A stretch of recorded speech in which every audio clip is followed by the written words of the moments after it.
Beautiful. The toes are still wiggling. Toe check. Toe check. Spread 'em. Good. Spread them. Oh, stretch those bad boys Yogi out. toes. What? Oh, yeah. We're going to talk about that in the video.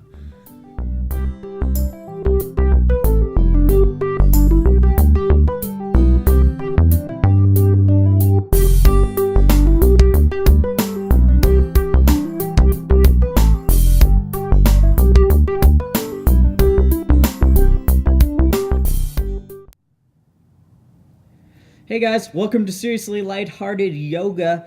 We are going to expand a bit on what we talked about yesterday. We're going to talk about the second limb of yoga, or the second leg of our spider. Niyama is what it is called. Yesterday we spoke about yama. Yama and niyama pair very well together. They go hand in hand.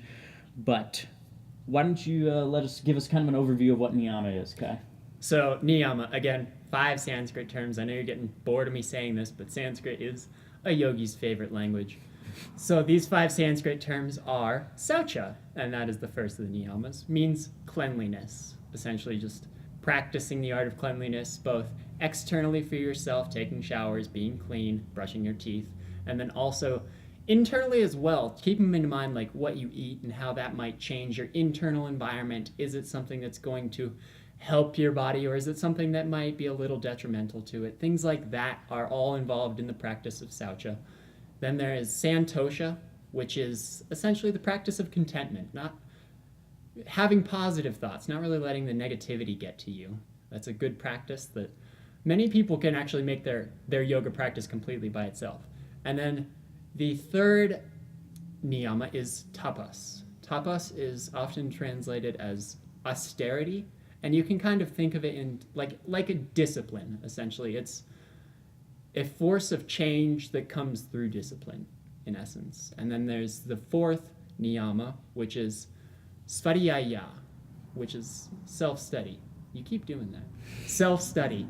And essentially that is like taking a moment to be introspective, to come to understand your motivation, your rationale for doing things, and also how it fits with everything else that's happening. The fifth is ishvara pranidhana, which is self-realization, essentially. It's sometimes translated as God realization, but again, self-realization fits with yoga just as well. Self-realization essentially is coming to understand that the self is that underlying unity that we talked about in that first video on what is yoga, and coming to understand that in a deeper sense. So practicing that essentially is part of the niyamas. Yeah, so niyama, the second limb, it's important to point out, is a bit more internal than the first limb. The first limb is easy to express externally, and in the practices that you expand outward towards other people, the way it affects everything around you. But niyama is much more internal. It's much more in your head, and it's about that adjustment and that change.